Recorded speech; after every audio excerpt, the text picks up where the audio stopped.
first match of the day will be casted by no other than the man who's serving the looks, of course, Uber, and Matt is also there. A new t-shirt. Yeah, like stripes. That's wild. Yeah, big, new t-shirt. I didn't get the memo from Jake. We were all dressing for a funeral here of the Gladiators. It's Oppenheimer, man. You didn't see the movie? Putting them away. It's a cultural moment. It's the zeitgeist. Come on, Matt. I mean, the dress code aside, we literally are watching, in the whole pre-show, we are watching this team march to the gallows. Yeah, we should be dressed for a funeral. No, Lord. Yeah. The entire, how about this? Hey, Gladiators, you guys work really hard. You obviously scream a lot. You put the hours in. You're going to get reverse swept twice, and then we're going to give you a break. You get to go up against Hughes and Outlaws. How's that feel? Clock in, clock out, maybe bottomless mimosas for those 21 and over afterwards. You know what I mean? You got your day planned. But right now, it feels brutal. I mean, this is a team that we thought was going to be really strong. They started off pretty strong in terms of the year, and then now they've just started on a massive free fall. I feel terrible for Kevster. I mean, his teammates got to pick it up. He's going to start swinging. He's going to start swinging, bro. He's going to start swinging. He's going to be like, turn those player cams off. Just start driving clotheslines on the people next to him. But yeah, it feels like he can't do much more. But it feels like the team just so out of sync, right? I think on an individual skill basis, right, these players can kind of hang with anybody, but just the teamwork seems all over the place. Even the best teams in the Overwatch League from time to time are showing us a bit of a disconnect between their initiator, the dive tank of Winston, and the follow-up between their Sombra Tracer comps, at least in those dive setups, right? We pointed out that Atlanta had that issue a little bit earlier on in this stage, so that's not uncommon. But it's happening in a systematic way for this Gladiators squad. They're not able to put it together. You know, there was questions about, Bubble, whether they were the solution. Cal comes in, and we thought they've looked really good in general, right? But this is a difficult ship to try and uncapsize, right? To ride, or whatever. To get back, on those ocean lanes. There is a lot more required. We've seen some dangerous stuff with ships lately. I wouldn't want to be compared to a ship. The little vessel. The orcas are circling the Gladiators yacht. That's what I want to say. Yeah, I've been getting a serving of orca videos, bro. They're on the rise. The Outlaws. But we really haven't talked much about them because I feel like the story coming into this match is, obviously the Outlaws have been fantastic. The story is really just kind of this free fall from the Gladiators. So here at the start, it'll actually be a mirror matchup in terms of compositions between these teams, which quite interesting. Gladiators will end up taking the high ground as it seems like the Outlaws are totally fine playing from the point. Yeah, Kevster on the Sojourner, who's definitely been a bright spot for the Gladiators. We talk about him quite frequently, whether it's the Tracer or some sort of hit scan hero. He's had to step up and deliver, and he actually has managed to follow through on that promise. Marvel takes a licking early on. Vortex thrown down by Fearless. Extra pressure now as he looks very comfortable just holding the front line. The Gladiators have funny Astro there just trying to dodge around that disruptor shot thrown into the choke. He'll rejoin the rest of his team now, but the Outlaws are looking very hard to shift. The Pelicans taking pot shots from the side room. Violet going down first, though. Cal trades themselves out. Yeah, but I feel like if you lose your Lucio here and keep your Baptiste up, that's totally fine. You're just going to have all the healing that the Baptiste provides, especially with that immortality field. So I feel like that's a trade that ends up benefiting the Outlaws in the long run, and it looks like that's exactly how it'll play out, as they'll take the point first. Yeah, hard to disagree with that, Matt. Having that immortality field for your Ramatra is just paramount in these fights. You need that staying power. You need to be able to develop as many of these annihilations as possible. And look how far ahead Fearless is, just on virtue of how long he's able to remain in the middle of the fight. Yeah, I mean, well, we saw Marvel obviously use Nemesis form, right? He kind of goes into it and just has to stand there and block the entire time, not able to do what Fearless does. As you see him here, just go in and just put down some damage. Very aggressive from Fearless, and he forces a defensive. It's a defensive blizzard from Yaki. He's able to get out of it. He's not affected by it. That ultimate from Yaki goes for nothing. And now Fearless able to start the pressure down a little bit more. Vortex thrown in now. The reinforcements arrive. Yaki very quickly goes into Ice Block, and guess who's going to be waiting when he emerges? The fists are flying, the immortality field taken down, and Fearless will sit here in Annihilation now. Give him the big old slurp down. Marvel won't get towards that ultimate. They're trying to keep him alive. Cal throws that amplification matrix down, and they are able to get that extra healing boost. The Gladiators have 5 players in their fight, but they are falling further and further behind. Yes, this will be happy with the overclock here, just trying to find anything, and it's going to be Marvel using the Annihilation, just kind of like goes right into it. And somehow he's able to stay alive through this, as Violet's getting very close here to his sound barrier, but not going to be able to get on and contest. At this point, obviously, ill-advised for the Outlaws to linger any longer than otherwise required. Violet and Fearless are collateral here. The rest of the Outlaws able to pull on away. So the Gladiators get the result there. It was an interesting start for Houston, Matt, with Fearless going super aggressive. So, I mean, they do get the point flip. It'll be Kepster using the overclock here. It looks like they want to go quite aggressive, but, I mean, you have so much here for the Outlaws. Sound barrier use here, Blizzard, and you have an AM Matrix if need be. Cal's frozen the Blizzard. He's just able to get out of it, though, and shakes off the freeze effect, but Pelican wants to chase him down. Cal, though, stands on 2 feet. Nicely done by them. Shu are going to trade that back, though, of course, as the Baptiste gets involved once more, and the Outlaws have control. The Gladiators here at 35, stop short. Yeah, and that's the brutal part of the Gladiators, having to dump pretty much everything in to put the point back to their favor there at the start. So you only get 35%, and now you can play quite aggressive here with this AM Matrix. 2 AM Matrices in play here. Shu and Cal facing off. But it's the Gladiators that need to step forward and get control of the point here. Funny Astro flies too close to the sun. Fearless gives him a clout. And now it's a 5 versus 4. Immortality field deployed by Cal here, keeps Marvel alive, but Yaki not so lucky once the drone dissipates, and here come the Outlaws. They are not taking this by half measures, Matt. Clinical, they're looking to dispatch the Gladiators as Funny Astro is able to touch. Yeah, as he'll get on the point. We'll see how long this can last for, though, as it's not last very long at all, actually, as nobody else will be able to get a touch. Oh my God. Shoots his C9, which is incorrect. Ridiculously wrong. We have jumped the shark when it comes we've butchered that. We have vaulted the orca, more appropriately, when it comes to the C9 term. Oh, goodness. Okay, pretty straightforward stuff from Houston, though, there, Matthew.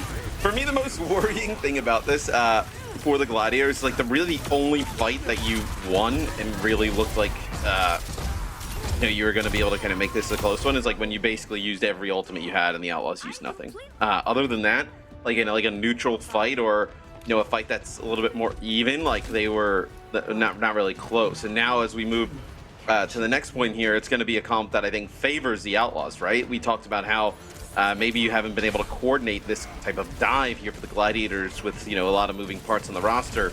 The Outlaws are very good at this. Look at that Bionator to the backline. Both Cal and Funny Astro hit by that. Shu not necessarily playing from some high ground vantage, just managed to alley-oop that one in. Now Shu's in danger though. He will get popped up, and Bio not followed up on by the Gladiators here, but Kepster's there to crash into Shu, and the backline of the Outlaws crumples. All right, so this is a pretty good start here for the Gladiators. It's a comp that you didn't think would work out in their favor. They get Fearless really low. They put a lot of good pressure on Shu, and they're actually going to be able to take the point first. So a little bit of a surprise there, at least for me, with that first fight. Kepster Tracer. Say no more, right? I mean, he's tremendous, right? We know what he can do on that hero. It's just, can you kind of coordinate around him, right? Can you kind of get Marvel in the right spot? Can Yaki kind of hack those targets and be able to finish them off? It's really the only thing you're worried about. Cal and Funny Astro about to get busy as the Outlaws will likely look to take the high ground. Cal trading blows with Shu across the map, one apiece here for those keeping track at home. Cal falls out of line of sight, now under a lot of pressure. Gonna be happy falling first though, so Kepster wins the Tracer duel yet again. This is where he thrives. Yes, Fearless tries to make a play for the supports up on the high ground. Is you lose Happy, right? It's a large source of your damage. What do? It looks like they're just going to kind of set up, wait to go again. But Marvel did a nice job counter diving, right? When Fearless went in, he jumped back, trying to help the supports. But they hit a nano here on a Fearless. I assume that's going to be for the high ground. The Gladiators, though, can disengage from this. Yaki's built EMP first as well. Fearless gets hacked there. No EMP from Yaki. In fact, Kepster with a pulse bomb dispatch on Shu. This is much better for the Gladiators. Great using those ultimates. They hold onto those, the anti-EMP abilities, I guess, in the Nano and Rally. So good luck to Pelican to try and find an insta-kill on a support in this next fight. I mean, this one has been all Gladiators. Right there was super bizarre where Kepster's like putting shots on the Violet. And then he just like walks away and just leaves Shu in like a one-on-one. Not obviously the best situation for Shu to be left in. It's just to be a nano on the Marvels. He wants to go into the backline. And Violet just gets deleted. It's almost just too easy. Shu already, I guess, parting with the nano there. 3-player Bionade from Cal. What a setup for Marvel to come in and knock heads together. 2 down to the Primal. And the Gladiators have been all over this. Against Houston's best composition, or rather piloting it as well. That's no mean feat. And a great recovery here for the Gladiators. I guess they've been forged in the fires of adversity, Matt. Now they're looking to try and go one apiece here. It's going to be a rally from Violet as he heads to the point. Yeah, I mean, this is going to be like your first rally. You have an EMP here from Pelican, but where are you going to go about and use it is they haven't been able to get anything going the entire point.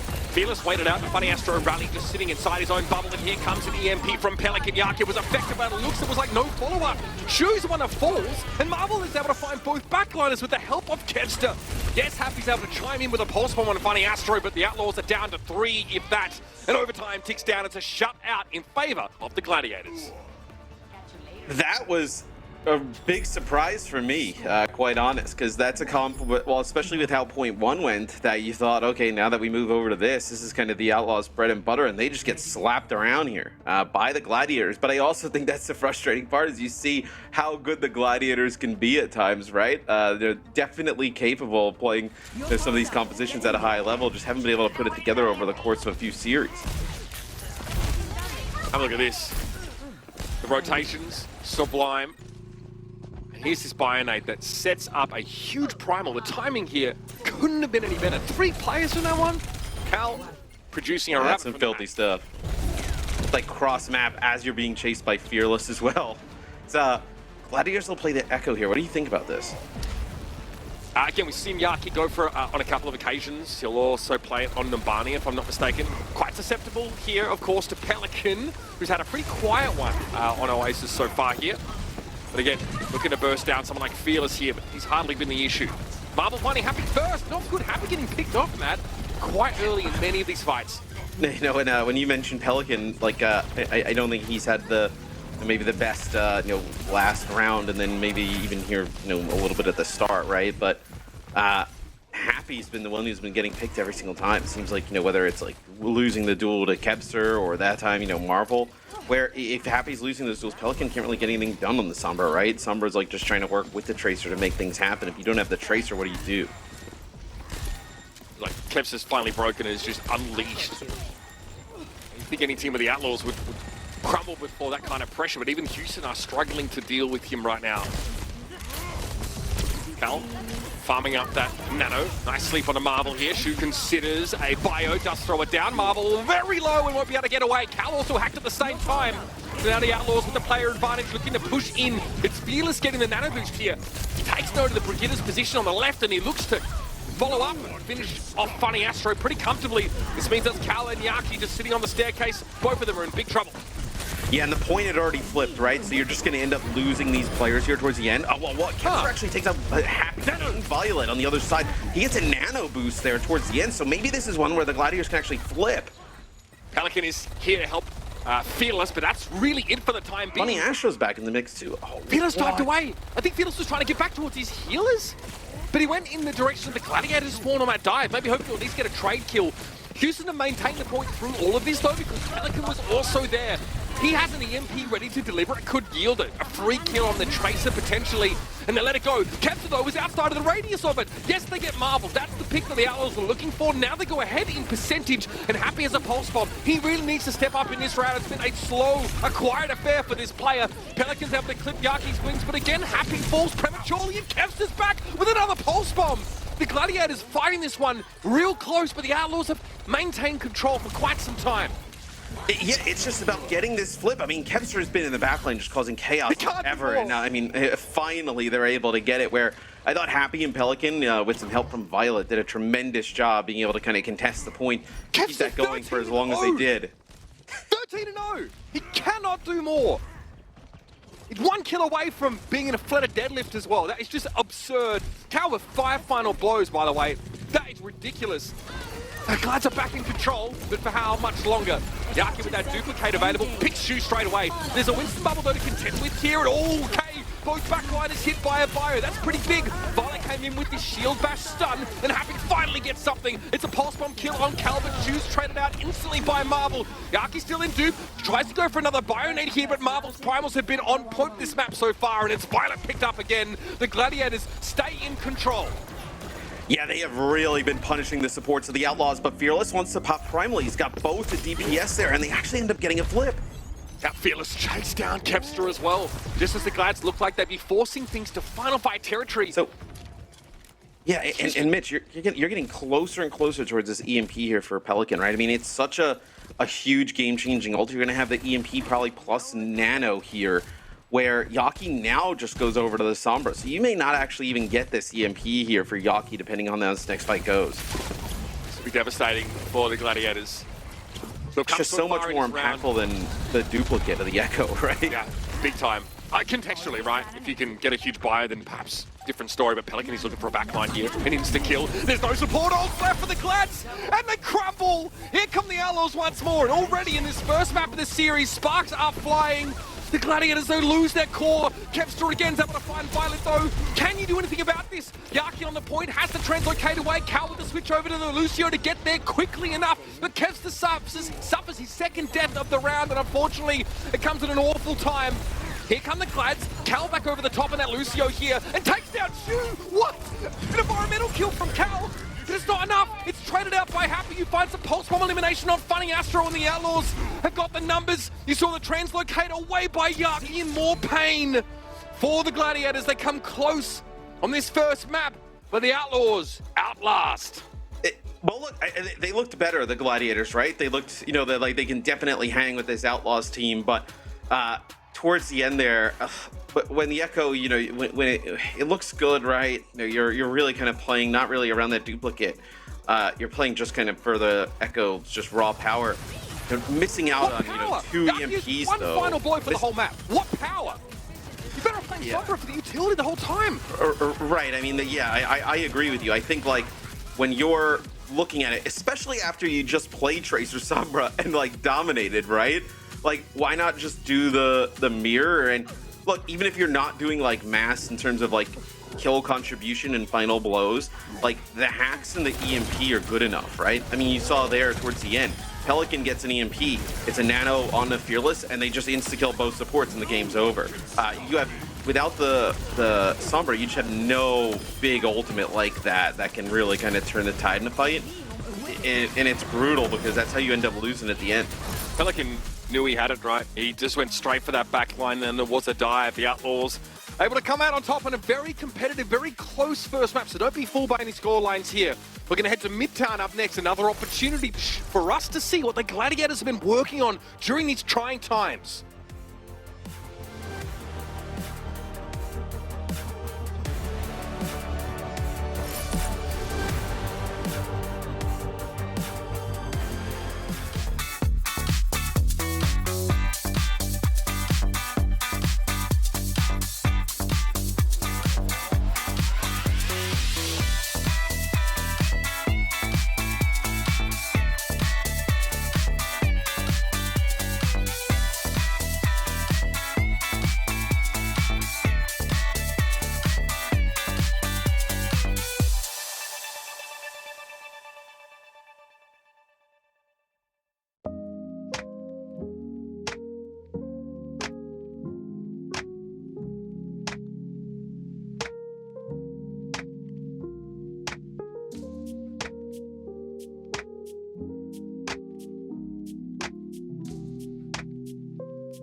Yo, crank that volume, turn it way up. Get your weapon, get your blade out. Damage, then you gon' pay up. Yo, crank that volume, turn it way up. Get your weapon, get your blade out. Damage, then you gon' pay up. Yo, crank that volume, turn it way up. Get your weapon, get your blade out. Damage, then you gon' pay up.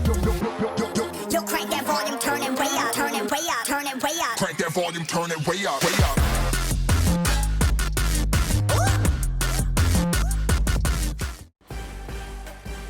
A lively affair, indeed, on the map of Oasis between the Outlaws and the Gladiators. I have to say, that second round, City Centre, it's pretty clear to see what a Tracer Gap can do in terms of skewing the outcome of a dive mirror. Kevster was dominating, and the Gladiators were, I mean, almost flawless in that round, Matt. Unfortunately, they couldn't carry it through the rest of Oasis.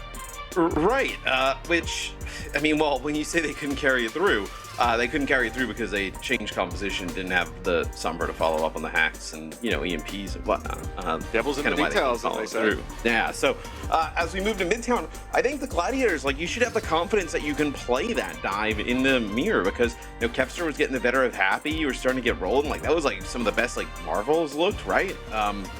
I don't know if there's a reason to kind of, like, mess around, play some other stuff if you can kind of play that mirror on a lot of these maps. Yeah, it looks like the Outlaws were pretty well drilled when it comes to dealing with Echo against the dive comp. They themselves, who were one of the earliest proponents of playing Echo on these control maps, their dive comps, were playing Sombra all the way through. Yaki ends the map with one final blow. Now, whether he's able to find a final blow on Echo or another pick, I assume probably Sombra on the previous map, but not a great showing, and it really hurt the Gladiators virtually playing with, you know, a player down in much of that round. But that's in the past now as we move over to Midtown. The Gladiators playing the dive composition, the standard one, of course. Yaki on the Sombra here. The Outlaws, we expect to mirror this here. So again, we'll see pretty fast-paced play out of the gates from the Outlaws. Yeah, and I think for the Gladiators, you just need to be perfect here on defense, right? Like you mentioned, it's going to be pretty fast, pretty chaotic at times with these comps, but you know, getting picked on defense first is going to have everything crumble here. So Yaki just gets a little bit of damage down, it looks like there, builds a little bit up towards that EMP, and then going to back up. The Outlaws here really just hoping to maybe force some action by standing in the choke here. She was coming through the train to bio from behind. Okay, we've seen this. We've seen a few players try this before. Okay, so no connection necessarily, but the Outlaws look to pincer there. Instead, they just kind of establish themselves on that high ground, but Kester's able to find their way in and deal with Violet. I really like how the Gladiators played that. Instead of just kind of like standing there, they kind of, once they moved in, the bio was a little bit late, like they wanted the fight to maybe kick off there and then the bio to come down, but they decided not to fight those players in the high ground, just wrap around and take out Violet. Can the Outlaws risk sending Shu down the train tube again to try and go for a flanking bio? No, but just do it from what? The center. Okay. Yep. Yaki. But that's on the Sombra. Where was he playing that he just got killed with the bio? It could have been predictive, to be fair, or maybe, here's the problem, right? Sombra, you can't anticipate the burst damage sometimes you're going to face. You want to stay in the fight as long as possible to get as much charge as you can. Like, look at Lip. Lip overstays almost in many cases. It doesn't get punished because he's kind of cracked. Yaki there maybe just doesn't know he's going to get hit with a bio, doesn't expect it, and suffers. Okay, well, they get Shu, so this is a huge opportunity, and they get Violet. So it's something we rarely see where teams can put, you know, we've seen it with the Atlanta Reign, but even with the Atlanta Reign, the last time they played the Outlaws, where the Outlaws come out on top, the Outlaws did a tremendous job with just both those supports being able to keep each other up. Today, we've seen a few times already where Marvel and Kevster are able to take them out pretty handily. So far, at almost every point today, the Outlaws have looked weaker in the Sombra Tracer mirror. I can't believe I've uttered those words, but here we are. The Gladiators look incredibly well drilled here. Now, they get hit by the EMP first, but Yaki's able to build his up just in time, and then Kevster again. Pelican, post-EMP, gets absolutely slapped. Man, the guy does not miss. Yaki now looking at pressure. Fearless down during that primal hack here would make it impossible for Fearless to get away, and the Outlaws are getting blunted on the approach. Yeah, he had the benefits of the nano as well there. Big biotic grenade from Cal across the map, connects with both supports. Dude, Kevster is putting in work today. I mean, he must have saw where they were in the standings and is like, oh, this can't happen. I want a Nobel Peace Prize to go to Kevster for humanitarian efforts to literally accelerate the evolution of an entire group of individuals just by his presence alone. He has lifted this team up out of the doldrums.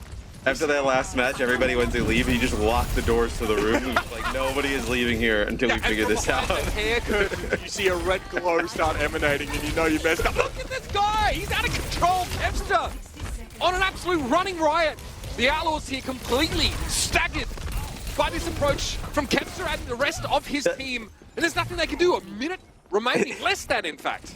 I think your assessment of like we haven't seen the Outlaws look like this bad in a bit like might be true, but I also think it's probably a little bit more of a shock of like they probably didn't expect the Gladiators to come in here and put up much of a fight today.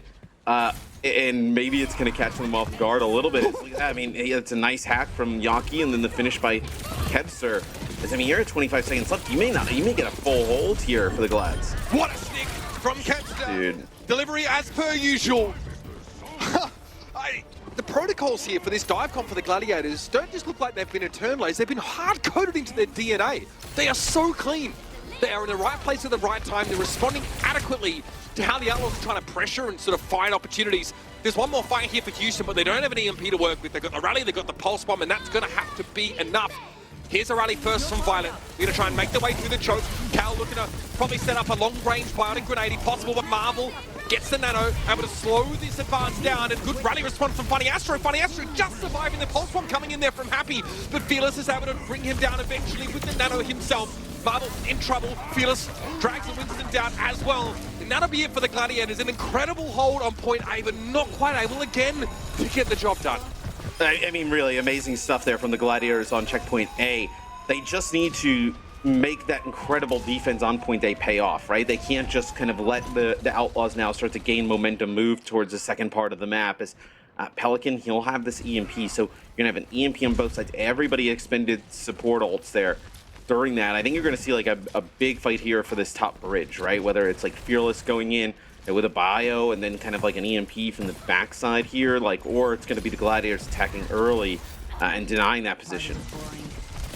I think Houston are really playing around EMP here. I just saw Violet sort of shield bash back apropos of nothing. But they're still going to get caught by it. Cal, yep, failed on the high ground. EMP follow-up was good. Funny Astro will follow. There it is straight away. The soft underbelly of the Gladiators exposed, clawed at by the Rabbit Outlaws. And they tried like a defensive EMP, like when Pelican's EMP came in, they tried to use their own EMP to maybe kind of trap some of those players in there and then dive back and protect, and it just did not end up working out. So not only do you lose top control of that bridge, you also end up losing your EMP here to hold the second checkpoint. I'd love to see the stats of like your fight win rate, EMPing second, right? Just how effective that is in general, what it takes for that to work out. Pulse bomb there from Kevster, uncharacteristically not being delivered exactly to its location. Happy as well now as well. Oh, that's a good The Outlaws have a massive advantage already as well because they're going to have double support ult coming in here as well. So towards the end, you're going to lose Marvel here. Yeah, I mean, you're going to end up giving up that second checkpoint. So just like I was talking about, where you had a tremendous hold on checkpoint A, you had to make some use of that here, but you end up not, because like really the payload just moves non-stop through the second part of the map, where now the Outlaws, I mean, you have a realistic chance to take this because you didn't even have to use some of those ultimates to take checkpoint B. Now, having got a support ultimate plus the primal Fearless is going to be very hard to kill in this next fight. That's the snowball effect on full display for you, everybody.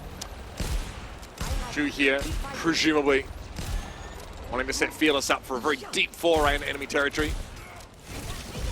Kevster being kept honest on the high ground, forced to recall there as Pelican wants to get in position, harass Yaki in the front line first. Fearless was hoping to find something there, but Yaki this time gets out well and truly in advance.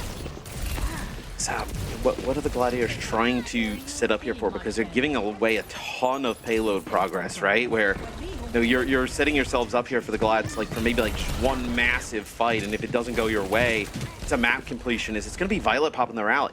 Yeah, rally here perhaps as an answer to Marvel's nano, or that he received as he went for the dive in here. So the no translocator here. Pelican hacked. surrounded by teammates though. A little impromptu placing of the translocator, and the EMP's got to. Oh God! What? No! Goes for the EMP, but instantly gets burnt down. Whip shot finishes the job, and you saw what Pelican was doing to him.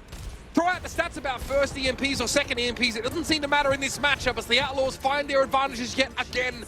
A Primal Rage locked and loaded for Houston to try and finish the job. Fearless doesn't need it here. Just a knuckle sandwich for Kevster. Fight a tip of the buyer though. Great job by Kelly to set that one up. And Yaki's able to find Shu. There's hope yet for the Gladiators. Yeah, I mean, getting both supports there is massive as Fearless has to use Primal to get away, where Kevster got on to try and contest and just get taken out right away. And as soon as I saw that, I was like, oh no, this is how it's going to end. But this will be really interesting to see, Mitch. It's going to be a final fight here as the payload's so close to crossing the goal line and nobody's got anything. Yeah, this is the Glads hopefully being rewarded for their fantastic hold on point A. Clock very low here. Yaki pulling the flank. Marvel being pursued now, headed towards the cart. Hacks needs to be careful. No, Pelican's able to burn him down. That's no good for the tank of the Gladiators. Marvel out of the picture, but Funny Astro giving a good account of himself there. Smacks Pelican around with the mace now. It's going to be a Bionade connecting with Fearless. Despite Cal's best efforts, there's not enough people to follow up on it, and the Outlaws are going to be able to finish the job here. There will be a conversion on the last phase of Midtown. And it doesn't really kind of represent how well I thought the Gladiators played there. I mean, you're a kill or two in the first point away from getting like a full hold, right? I mean, they were bouncing back. They looked really strong there on checkpoint A. But then checkpoint B, they just kind of gave it all up. Let the Outlaws kind of linger around in the game with an opportunity to finish. So now the Gladiators just make it even harder on themselves, right? Caps at 9-3, accounting for more than half of his team's final blows. Don't need to explain that to you. Gladiators at 17 as a unit, the Outlaws at 19. So very back and forth stuff here, but again, there's always Kevster standing out. Happy playing a bit safer. No deaths for Happy, but only the 4 final blows here. Maybe a little bit rattled after how that first map went. Great stuff for the Glads on defense for most of the first half of this map. Now they're going to back it up with a real effective clinical offense. Well, I think that's the hard part, right? Is you play so well on Oasis with this comp. You play really well at the start. It's just a long series, right? Can you constantly play at that high of a level, over the course of, 3, 4, 5 maps to beat a team like Houston, where now you give them an opportunity to kind of stay in the game? Let's take a look at some of these stats. Like you mentioned, I mean, the final blows from Kevster off the chain. But Happy playing a little bit more passive, not as many final blows, but the pulse bomb kills, and then obviously 0 deaths is massive. Attackers incoming. All right, Houston. On their defense, which I must say, I'm curious to see how their dive defense looks like, because their setup in this comp, which is supposed to be their composition, has been a little bit iffy at times. Translocator thrown out to the train cart here, which is going to be well within line of sight for Cal to just shoot that. Yeah, looks like that's been recalled now. Here's the dive from Marvel. Kevster there to join him. Spot's Happy. Recalls basically into the same place, and Marvel just doesn't get enough help there. Violet blows him up. Yeah, Cal was coming through the train car to try and provide some help, but didn't look like fast enough, and the Outlaws want to chase. They want these kills. Yeah, they are being served up to them on a platter by the Glads here. Couple freebies for Houston. 45 seconds into the round, a very successful first fight. And we'll see how they kind of set up to go again, right? As now everybody for the Gladiators at full strength. Where the Outlaws are going to play from here. So it looked like maybe playing a little bit from even down low, but have Happy just kind of marking Kevster. I think he's doing a much better job, right? We are seeing him constantly lose that matchup, but oh man, Kevster makes it to the back line. Huge kill. Training that is important, but Shu pays too much attention to the felt. Kevster and Marvel is able to give him a slap in the back of the head. Oh, pulse for Happy. Okay, another pulse bomb kill. That's 3 for Happy so far this map. Fearless won't get the shield in time. Great Bionade and finished the job by Cal. I think you can fight all this, things though. Considered, pretty clean. I think you can fight this. Yeah, I mean, you're going to have Violet coming out here. Happy and Pelican's got the EMP, so I definitely think this is something that you fight here for the Outlaws. And Pelican get into a decent enough position. I assume he wants to get inside the... Oh, it's for Yaki! Oh, goodness.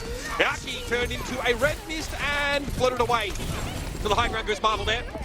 Violet shield up. Kevster can't get through with the pulse bomb there. It's going to be a nano for Shu coming up. Primal for Fearless. He's hit with a Bionade right now, but should be able to shrug it off. Kevster hoping to try and capitalize on that, but couldn't stay out in the open long enough. Fearless gets what he came for there. Forces the nano towards Funny Astro, then looks elsewhere. And here's a rally from Violet now just to give a bit more durability to that backline. He's playing around. EMP though, Violet bursts. No more rally effects for the Outlaws, but it's going to be Fearless now going for the Primal. They've lost Shu. No healing left for Houston now as the Gladiators have the numbers, and Marvel has a Primal of his own. It's both Wistons going at it inside the fire station while the rest of the Gladiators capture the point. Really good offense there from the Gladiators. They break it open, even though it was Pelican coming back with that EMP.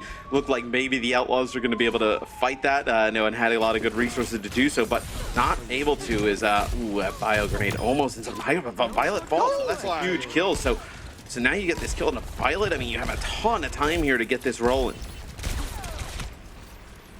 Looking like Cal might be what the Gladiators were looking for when they brought in a replacement for Babel. Great positioning, good game sense as well. Cal has set up some really crucial eliminations for this Gladiator squad. Sometimes they're just getting it done on their own as well. Speaking of that, Yaki, like a solo kill onto Shu, that's big. Now the Gladiators can try and create their own snowball in the second part of the map. This EMP could be a problem. Jester hangs around, just enough time to recall away, now has to run. Because Marvel picked off as the cart has already made considerable progress, but will be ground to a halt. Well, that's what I was going to say, is that even though you kind of lose this fight, right, and you're obviously going to have to reset, you get a ton of payload progress here. You're like almost all the way through the bridge. So now for the Gladiators, it's just about setting up something that's going to be able to break this setup. You're going to have double support ult, you're going to have EMP, you're set up perfectly to be able to do this. And I think the Outlaws, they may opt to play a little bit closer here, man. Just give themselves another opportunity for a fight at the end. Old economy looking very good for the Glads right now. Somebody get away there. Already in flight before the hack came in. Yaki with an EMP. We're looking for a big one here. Also translocate on Pelican, and now Yaki says, I want them to contest the cart. I want to catch whoever drops down inside this EMP. Been constantly tracked though by Happy up the stairs, now revealed. Happy low though, has to recall away. Happy versus Yaki. This is going to be a duel. Yaki does not stick around. So we'll see a rally from Funny Astro now. See playing, I think, around Cal for the most part. Primal Rage here. And the Gladiators are very split here, Matt, with 3 of them on the cart. But you lose your tank. So what do you do at this point? I mean, you can't kind of throw some more ultimates at them, especially now that you've lost Marvel. Yeah, rally here I think is very painful for the Gladiators. How do you get through this? Yaki has that EMP, but really wants to hold it for when Marvel returns to the fight. Yeah, they had lost one. I think Yaki actually ends up picking a kill up on one of the players from the Outlaws, and I think he's still behind enemy lines here. He's just he is. Really deep. Yeah. Violet is really paranoid. Often like bashing backwards randomly, spy checking, of course, with the flail. But Yaki was well clear. Oh, Kevster's here too. Spotted. So you see where Yaki is here as well. Are they trying to... Does that EMP get... It just gets shoot. Yeah, Violet. Yeah, it doesn't even get Violet. Yeah. Oh, that was not good. Kevster was supposed, I presumably focusing down a target that would get the target EMP. The target was Violet, right? Because they EMP and then they both go to shoot at Violet, but he doesn't even get hit by the EMP, and then he also gets the nano. Oh, that is pretty brutal. Because now your 3 minutes plus is down to under a minute. Oh no snowball here for the Gladiators. Not like the Outlaws were able to get it. This is the stuff that elves are made of. Oh, what? Sorry. Okay, Pelican is... I got out of that alive. There's no... Yeah. Oh, was he revealed? I mean, Sure. check his PC if not. Check a PC. Yeah, check, I mean, that was Cal, so yeah, check that PC. Yeah. Great sleep dart, though, from Cal. Slows things up for the Outlaws, but Pelican is still alive and still has an EMP to spend, and here it comes. Lets it go, but Marvel gets the nano straight away. Perfect response. Again, it's Cal making the right call for the Gladiators. Marvel have a lot to do here. Hack now, so very much looking like a stun mullet out in the open. Doesn't get brought down despite getting hit with a bio. Cart getting very close there. Violet is down, and they're going to get there. Another checkpoint comes up for the Gladiators. As they give themselves an opportunity at least to finish the map, as some big bio grenades there, from Cal. I feel like they've had a tremendous map as well as Funny Astro, right? As the Gladiator support duo, being able to keep each other alive. I think Really strong performance from them, you know, throughout the series thus far, especially with how strong of a dive we know the Outlaws have. Houston here. Do not want to give up that high ground. Eventually they commit enough resources to force a reallocation by the Glads. They pull Marvel out. Marvel goes back. This is very annoying. Happy being forced to double back and check to Winston. They actually allow Marvel to have high ground for now, but they know the Outlaws rather cannot let them stay. If you're the Outlaws, you have to have an idea that they have EMP, right? Yeah. Nano's there. Pelican straight away gets it. Shu was playing from a very safe distance. So Pelican will use this opening to build EMP. Another very meh EMP from Yaki. Yes, now this will see Pelican build up towards his EMP. So now just kind of like, you know, who are you going for? Are you going for the supports? It looks like Cal playing a little bit further away. Maybe they're just going to let like Funny Astro get... Funny Astro actually probably rally here. Oh, in response comes the EMP and Funny Astro couldn't do anything about it. Byron has an EMP, so the flags are raised for the Outlaws. And the red flags are being shown for the Gladiators. They've realized they've played, pulled up, shot. Oh, Kevstar falls to the pulse of Happy, who gets the job done when he has to. Shuts down the superstar from the Glads, and that'll be the map. Houston are 2-0 in the series. And a solid showing here on Midtown. Kevstar at 14-6 couldn't get it done once more. Well, I feel like if you're the Gladiators, you gave up your biggest opportunity to win this. Like when you actually have the Outlaws like pretty much an OT there on checkpoint A, like that's where you got to put them away, right? Don't give them an opportunity to like linger in the rest of the map. And they end up doing that, and the Outlaws take advantage of it. They finish the map, complete it, which puts the Gladiators in a really tough spot. And even though the Gladiators had a better checkpoint A, still you just put yourself in a tough spot. Yeah, I mean, we saw how Houston were able to snowball, you know, a small advantage in that second phase of the map. The Gladiators tried to do it, but there was some pretty big sleeps on this map. Cal, Yeah, big shoes to fill, especially standing toe-to-toe with Shu. They played sick. Fantastic job. Yeah, and I was gonna say, there you go. Yeah, so you get a little bit of a reveal there, but you, especially with how good that Kevster's been in this series, right? Kevster's been great. Cal, they've been great, and then I think Funny Astro as well, especially in that like combo, being able to keep each other alive, right? We've seen Shu and Violet fall way more often than usual. Like you can't waste like a great game from those three players. You got to be able to capitalize. It's been competitive Overwatch so far, make no mistake. However, the Gladiators find themselves on a knife edge, the precipice of defeat. Route 66 is up next, the last chance for the Gladiators to stay alive. So don't go anywhere.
Starting airstrike. That is the delay tactics widely dealt In a 4v5, oh, not quite so much anymore. Kevster dishing out the damage. This is giving me vibes of Florida against the Atlanta Rain. What? That is dirty. A rough return here, just kind of getting bullied. Oh, Yep, that was a good shot.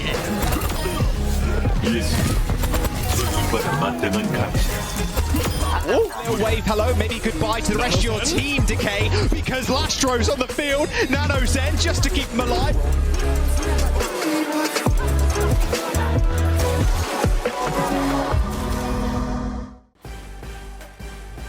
Halftime here in this matchup between the Los Angeles Gladiators and the Houston Outlaws. It's a tale of two sides, I guess, of the ladder, or two ends of the ladder, as the Gladiators have been on the receiving end of some pretty harsh beatings over the last couple of weeks, and their odds of making playoffs are pretty much out of the picture here, I'd say. Honestly, It's looking rough. big wins. Yep, not Looking rough. But this one has not been one of those kind of, like, you wouldn't say this is like a beating, right? Like, the Outlaws are up, but map 1 was extremely close. And map 2, the Gladiators have an opportunity to put themselves in a fantastic spot to win it and then just give it away, right? It just seems like they're so close. Like, they play like in a game of Overwatch, right? Like a 10-minute game, they play like 8.5 really good minutes. And then the remainder of the time is which loses them the game, right? Where it just doesn't seem like, especially against the top teams, putting together those like flawless performances. It doesn't seem there. And I mean, that's not really just anecdotal. I mean, we've observed this trend from this Los Angeles squad in their last 2 matches, which were consecutive reverse sweeps. Great start in this series, look really good. Had their superstars, kind of delivering on the promises, at least, that, they kind of always do. And then they start to fall off late in the series, lose their focus, their cohesion, their coordination, all kind of goes by the wayside. Let's talk a bit about Midtown quickly. We'll have a moment. I think there's players just mentioning, some ping woes here. Well, let's first compare our traces head-to-head here. I want to look at the deaths importantly, because that's where I definitely feel like these two players differed a lot. Happy, I think Kevster was like 13-6, I want to say. Happy at one point was like 4-0, so like half of Kevster's kills, but no deaths. They're playing very differently here. Yeah, and I think with Kevster, like, going for more final blows and like just trying to finish kills off a little bit more, and probably feeling like he has to, like, he's achieving that, but then also obviously dying a little bit more, where Happy, I mean, Fearless just puts so much pressure on the other team, right? That it just allows Happy and Pelican to just kind of run freely around the map at times, it feels like. I feel like Happy also is playing a little bit slower, maybe more considered. You'll note that obviously his pulse bomb attach rate and kill rate is vastly higher than Kevster. He really is having to go a mile a minute, trying to sort of throw down with a lot of the players in the core of these fights, and also pressure backlines down. It looks like Happy, just watching him, is often trying to keep an eye on where Kevster is, maybe make it harder for Kevster to get closer to Happy's supports by sort of checking him sort of midway and forcing some kind of duel, which Kevster may or may not have to opt out of at times here. Let's talk about what's not working for the Gladiators specifically. We talk about sort of, they play 8.5 really good minutes. Some of the EMP setups fell really flat, especially on that second phase of Midtown. I mean, I think it's EMP setups, right? Like, you're not getting tons of value out of that, especially when it's such a huge game-changing ultimate. And then I also think you're, like, losing Marvel at times. Just trying to be able to keep him alive. And obviously, I think, like, a new tank in the mix can, like, really change things up, especially when you're bringing a new support into the mix, right? When you're playing these types of comps. It's just trying to get on the same page. And it's brutal because you're trying to get on the same page in real time, right? Not in scrims and whatnot, like, in actual matches. So I think it proves to be a little bit difficult potentially. Evidently Cal not on site with the rest of the Gladiators, doing a fantastic job on Arno, which we saw on that previous map. Cal obviously with some huge sleeps, but also great biotic grenade setups, also times where they had to just fight for their lives in like a 1 versus 1 scenario against a DPS player, and did an excellent job. So really impressed with that pickup. Definitely panning out for the Gladiators, and you can understand why they were sort of targeted to come in for Babel and give them a little bit more heavy hitting power in their backline. Route 66 map comes up next, so we don't expect to see a huge change in these compositions, I dare say.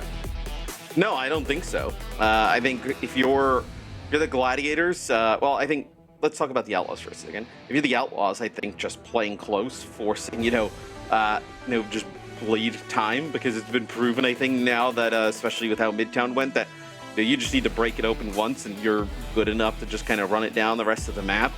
I think play close, burn clock, punish Marvel. I think that's what you're looking to do here on defense at the start. I've got to say, the Outlaws are doing a little bit better on these. Like a lot of these fights in terms of ult cycling, right? You want to use the 2 ultimates of fight, right? You might have one fight where it's like EMP, maybe there's like a primal in there or something similar. And then, when you're dealing with an EMP, having both those support ultimates available is really crucial. Having both Nano and Rally up means that even if a good EMP comes in, you can help your offsider support survive through that, whether it's popping the Rally, but if both you get EMP'd, it can be a little bit scary if the dive is good enough from the opposition. That's what we see from the Outlaws. So even if they're diving a backline with support ults up, it's never just Pelican. There's like Pelican and Fearless. So usually the Brig is dead before they can get a Nano, or the Ana is dead before Brig can pop the Rally. And I think where the Glads have struggled. The one clip I think that would definitely speak to where the Glads may have struggled is where that EMP comes in and they both go to target Violet and he's not impacted by the EMP and he has the Nano. Yeah.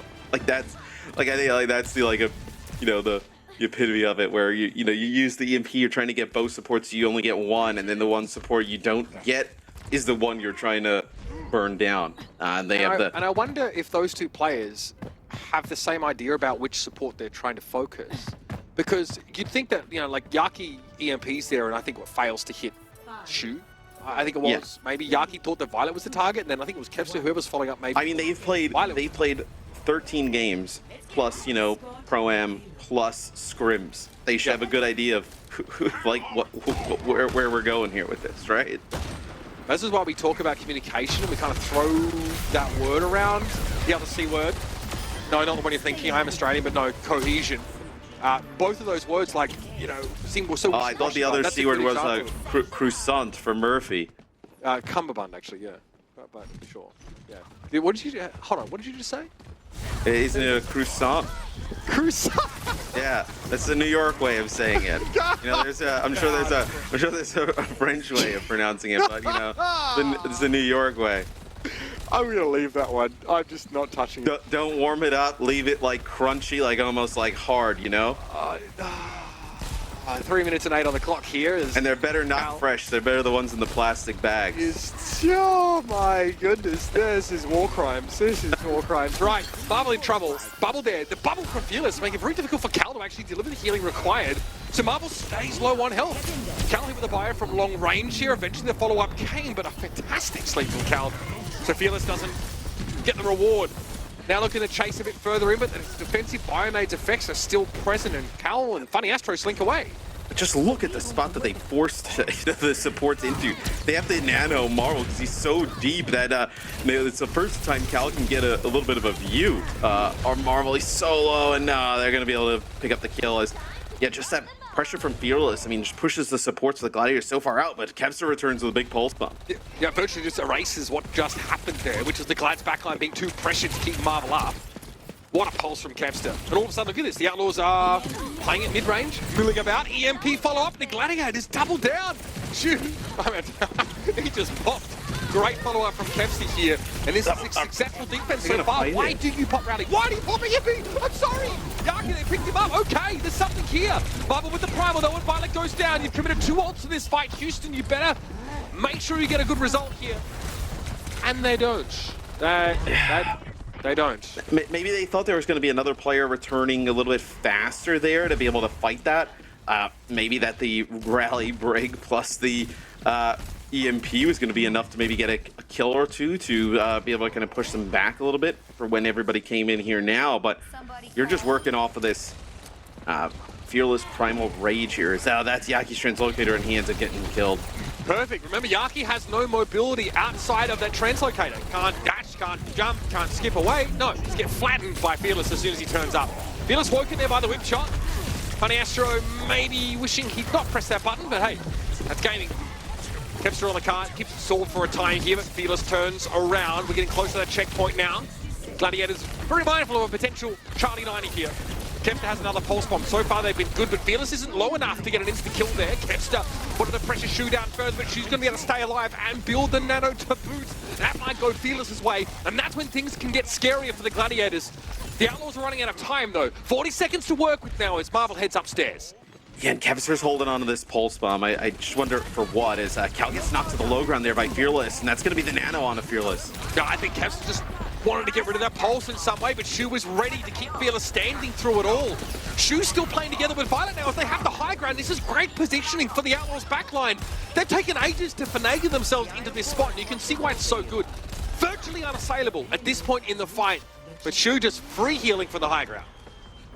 Yeah, as the Gladiators, I mean, this is just like Midtown, at least to start, right?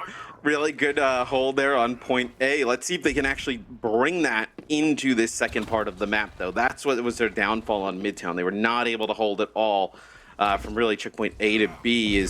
This EMP from Yaki needs to be good. Yeah, how do you stop the momentum of the Outlaws with an EMP here? This is your biggest tool to avert a potential snowball scenario. It's also because, like, look at the area that you have to traverse right to get to the supports, right? It's pretty far. You have the opportunity here for Pelican to set something big up. It's not as easy. Like, it's probably actually easier as the payload makes its way a little bit further, maybe around this corner. That'll be the EMP, and you're going to get Shu for it, and you're going to get Violet, so that's huge. I'm really pleased with that. The Gladiators took the initiative, and they made use of the EMP, maybe even in like a weaker economic position, ult-wise. Yaki just goes in. They blow up the back line, and now the Outlaws have to figure it out from a standstill. Yes, now I think this is interesting because how do the Outlaws go about using their EMP, right? Like, lots of high ground. You're going to be able to hide a bunch of players. It's not easy to just kind of get in. So do you just try and EMP like maybe one or two targets? As actually they go for the EMP there, it connects to Kepster, but they're not able to finish him. And Kepster smashing that E-key is just able to get away. So, no EMP follow-up really for the Outlaws. Fearless is in trouble, but it's an illusion. He has Primal Rage. Happy was hacked there, so it now gets caught outside of the fight, and that's a hacked health pack. How frustrating! He tries to get to his backline. Guess what? Cal had sent a Bionade in a collision cause with Happy's Dome. Yes, the Shu gets hit by that as well, so they're able to deal with Shu as... that was like the primal out of Marvel, and I didn't get a chance to see, like, was he really weak when that happened? All right, Yaki gets rid of the translocator. Pelican doesn't seem to mind. I kind of like how Pelican did it before, where waited for Yaki to be in the fight and then destroyed his translocator, right? That just ends up being a free kill on a Yaki, right? They're just destroying it while Pelican's not really in anything. Allows them to, they're just going to move around. Cal gets dove pretty hard. Not even an overextension, man. Somehow Fearless and Pelican managed to get to Cal and walk around everybody. I don't know how they managed to get away with that one. The Gladiators maybe elsewhere, head in the clouds, maybe looking to set up a dive of their own, but dang, they really come up second best there. Until the Outlaws get a reprieve, they're able to start to build ahead of steam once more. Happy chases Marvel all the way in and takes him out, so you're going to have to wait for the tank to be back up yet again. So this sets you up. You can just land like, oh, what? Shu just left Yaki in there in a one-on-one and then just kills him. Absolutely ruined. That's an extra 10 damage per shot from Ana, really showing up, by the way. Allows you to solo kill. Again, normally it should help you with a Tracer, but I don't know. Might got some help with the Sombra, unclear. All right, Marvel, getting landed on. He was bought enough time to get back at the very least, but Fearless is going to be a problem here. In the doorway, not overcommitting, mind you, but sticking around long enough to stuff the supports back inside that hidey hole. Marvel's been able to stay alive despite the fact that his whole backline's been tied up, and now comes Yaki with the EMP, but just in time the Outlaws able to slip away. Pelican will have one of his own. If he gets a chance to use it, he won't have to. We're in overtime here, but the Gladiators are going to be forced away. Well, I think that EMP just hit Happy. I think Happy was just on the cart and it just hit him. So doesn't really impact a lot of the team there. Yaki just trying to put some pressure on a Violet, just gets taken out. Maybe didn't have a translocator there, but I really like how Fearless played it. Like, jumped up for the supports, right? Showed in the door. Then when he jumped down, the supports kind of felt like it was like pretty safe to walk away. It's a huge bio grenade. Cal is so low. Love that from Marvel. Frantically dives back and bubbles his Ana. But what Fearless ended up doing there was after kind of like faking that he was going down low, popped Primal and came back up and was just bullying the supports back. I can't believe Pelican's hacked that health pack. That is so troll. That is actually huge here. So BM. Oh, can't get healed unless by Funny Astro! Oh my god, you could just see it happening, right? With that health pack hacked, Funny Astro had to use Girl Scout cookies to try and heal Cal up and couldn't afford them. 2 fights in a row as well. You lose Yaki really early. That allows the payload to get around the first corner, and then you lose Kepster straight away. So, you know, none of your damage dealers alive. They're sitting right on top of you with an EMP ready to go. Just, I mean, this push here towards the end has been like lightning fast. Yeah, I mean, they got a lot of progress just moving the card up with that little snowball there. All right, Pulse Bomb from Happy doesn't find anything. Kepster, though, hoping to do more than just play Marco Polo with his. Okay, that one whips as well. Happy's down, though. Whip shot. Funny Astro finds the kill. Violet decides to go for the rally. Stun there as Violet is the only one standing on point and doesn't have another support to play with. Shu effective from the back line, now returning to the fiber. Yeah, that bubble was pretty good from Marvel. Really blocks up that line of sight for Shu. Really nice bubble there from Marvel at the end to deny any type of healing that Shu could have gotten through. So the cart gets really close but does not complete. So the Gladiators looking at basically a map completion here to try and keep them alive in the series. Not bad for the Glads, despite, you know, these short bursts and where Houston are able to get ahead very quickly. You've got to be, again, much like Midtown, you've got to be pretty impressed with the showing, and preventing the Outlaws from finishing the map is a huge, huge deal. Now, you need to stick the landing when it comes to how you execute with your dive composition. No funny business, no echo. Let's get these EMPs on lock. The Gladiators team clears half the league if they play like this on any other day. That's crazy. Is like, where has this Gladiators team been for like the last like 6 games, right?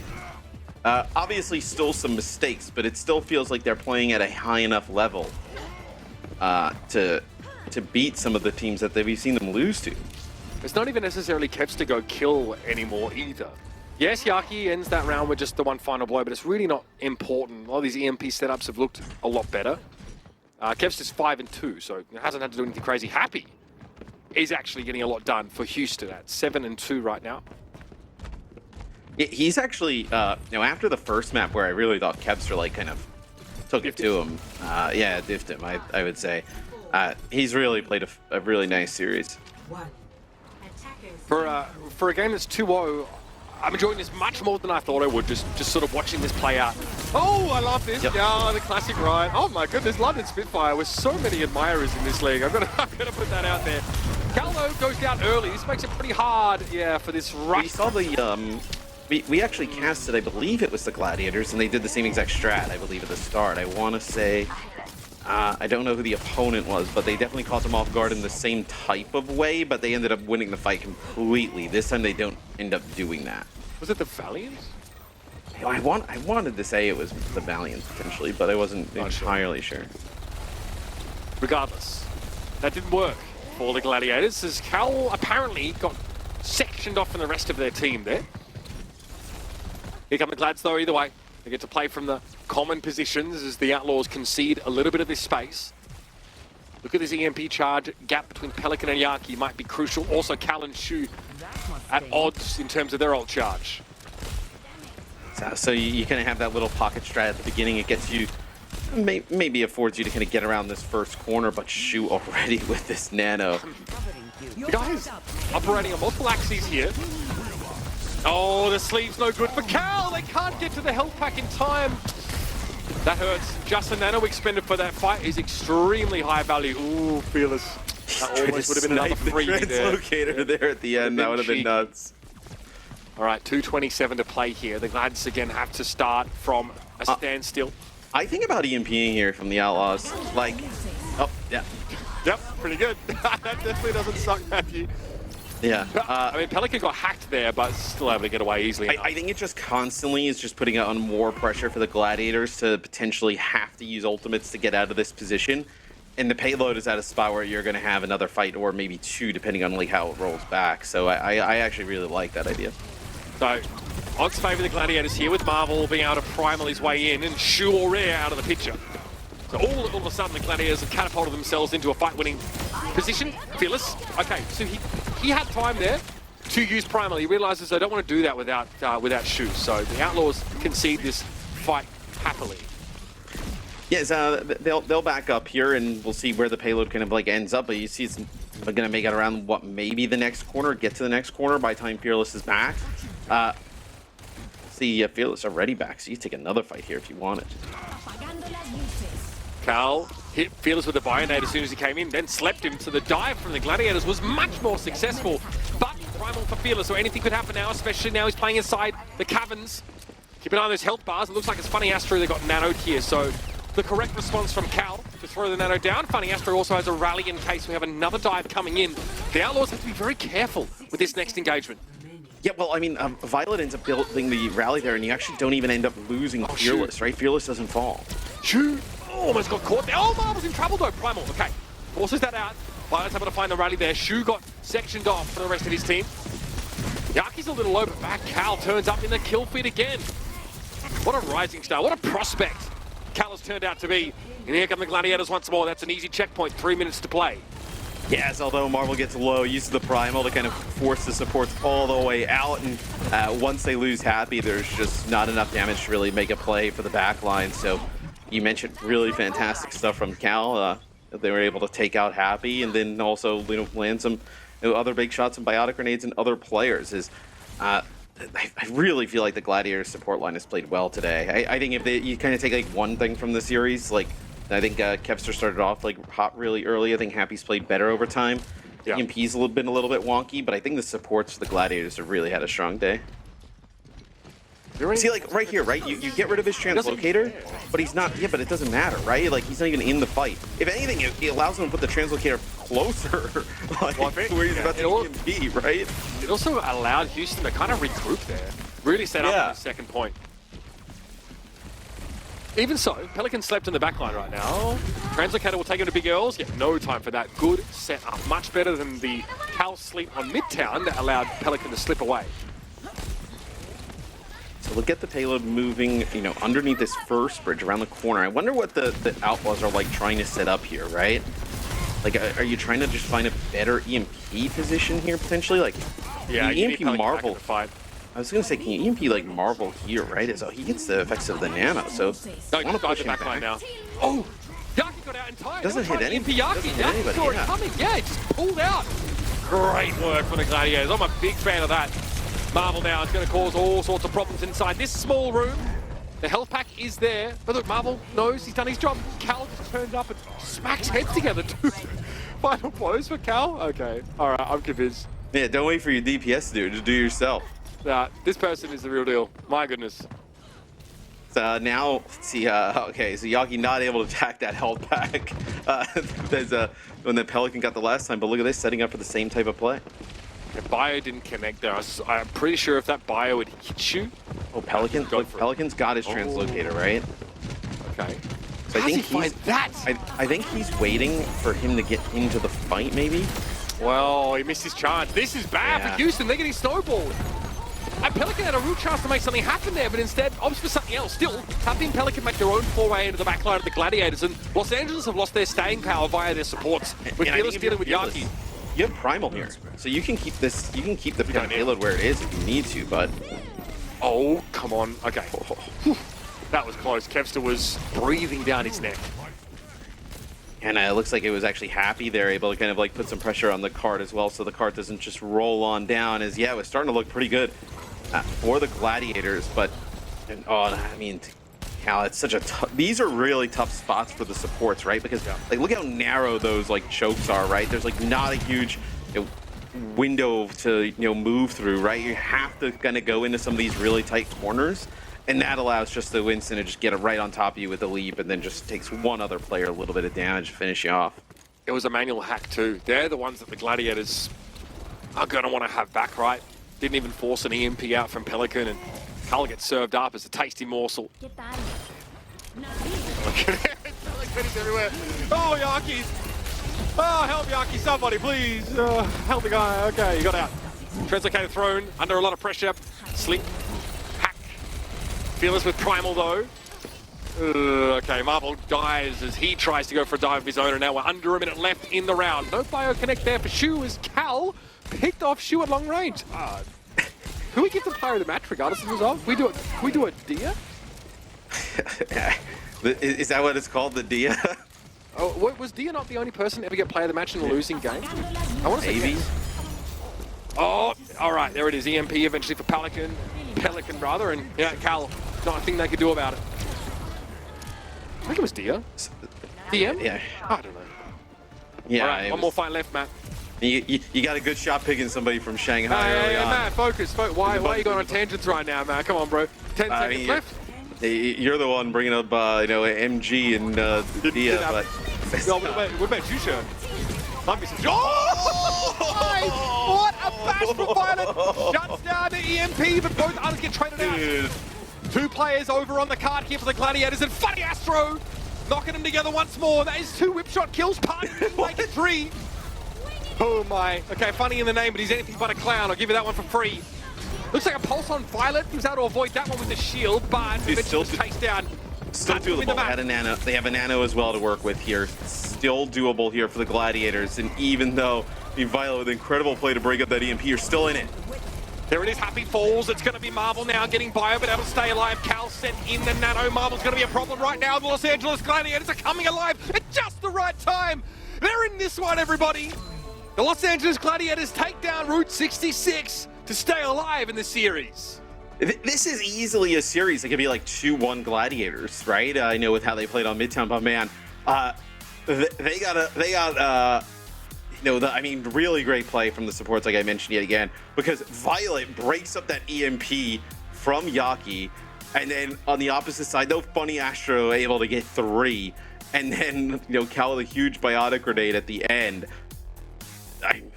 Just a crazy way to finish Route 66.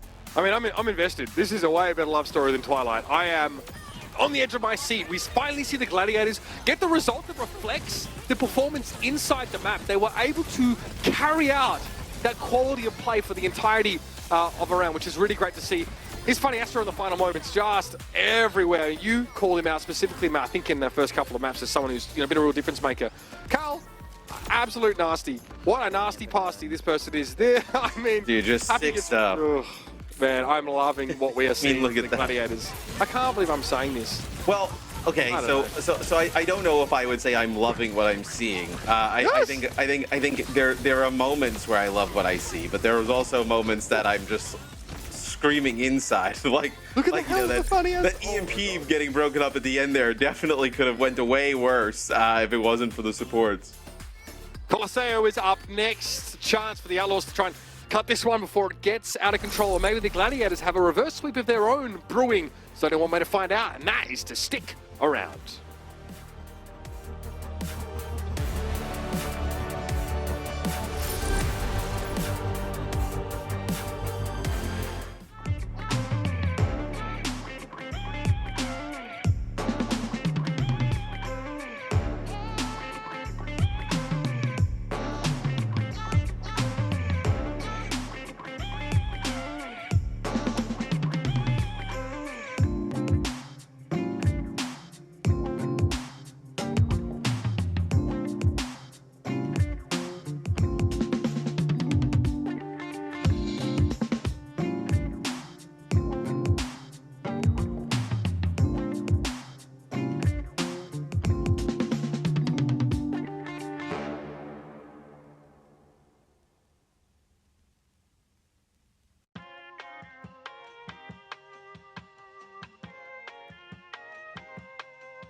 We're so back.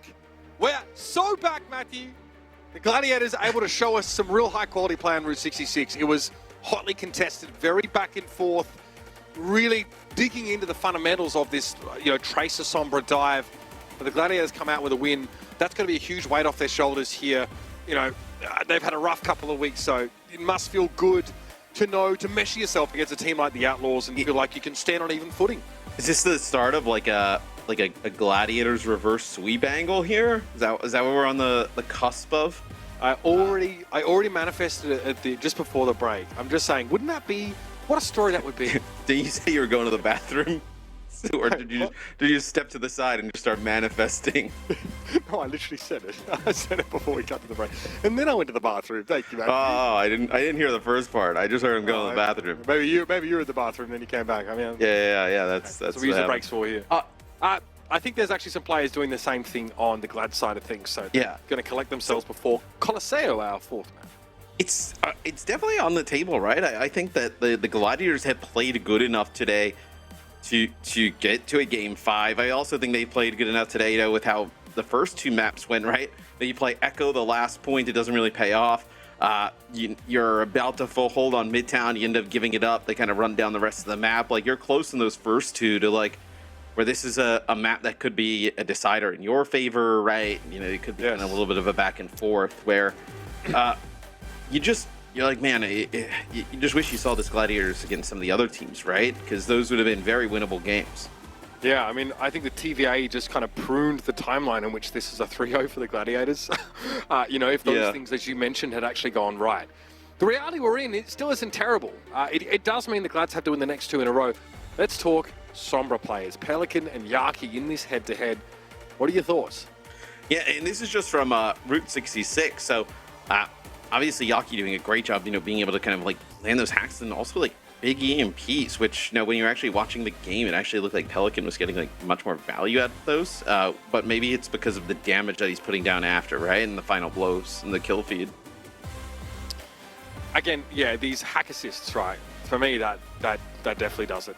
Pelican obviously, able to do a lot of stuff solo. There was, I think, that a really crucial fight in the last phase of the map where Pelican, just hacks Cal and is able to sort of turn that into a kill. Just a manual hack, nothing fancy, no frills.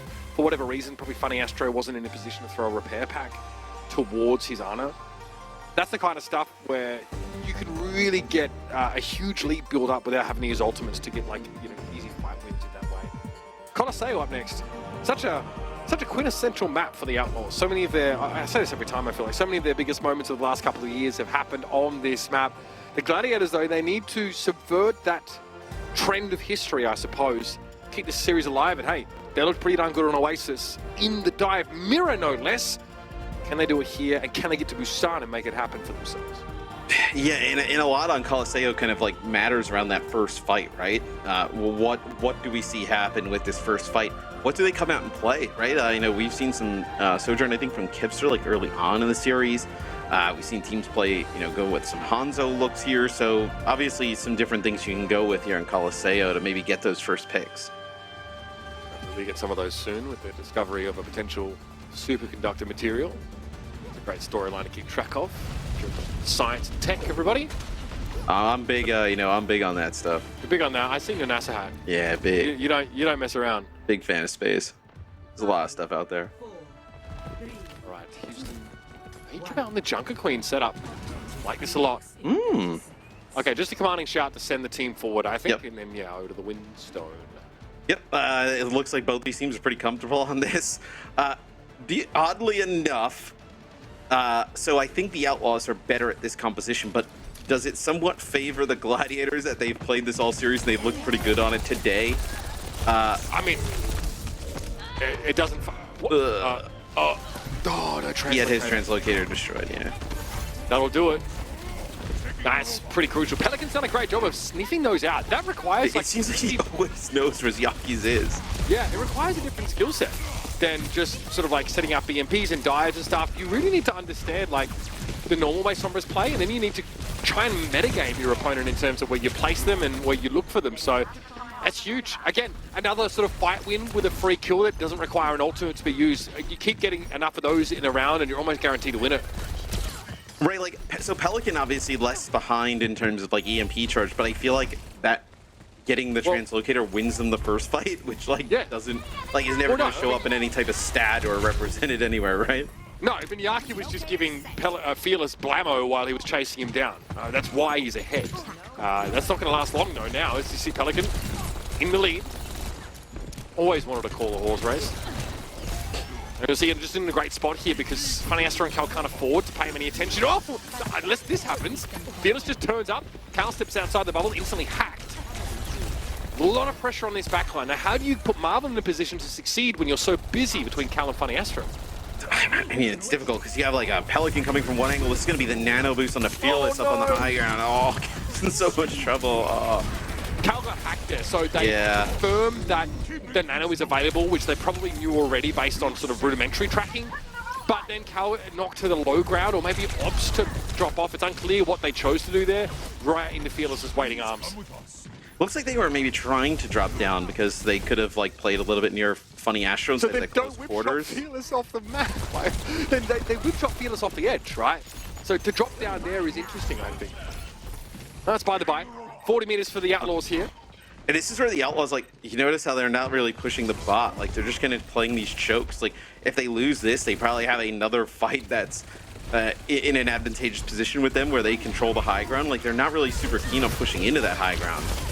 So we saw an EMP. Looks like it actually went off here onto the back line of the Glads, but Pelican got slept instantly and nobody for the Outlaws was there. I think the memo was soundly missed by the rest of the Outlaws squad. So let's see how Yaki uses this EMP. That's going to be the that's going to be the rally already. It's going to be a Marvel like that? Primal. I don't think we like that, right? Yeah, no, gets brought down mid-rally. Yeah, don't think we like those. Is that Shu's getting juggled? He'll end up getting taken out. So this is actually probably worst case in terms of like where you lose the fight if you're the Outlaws.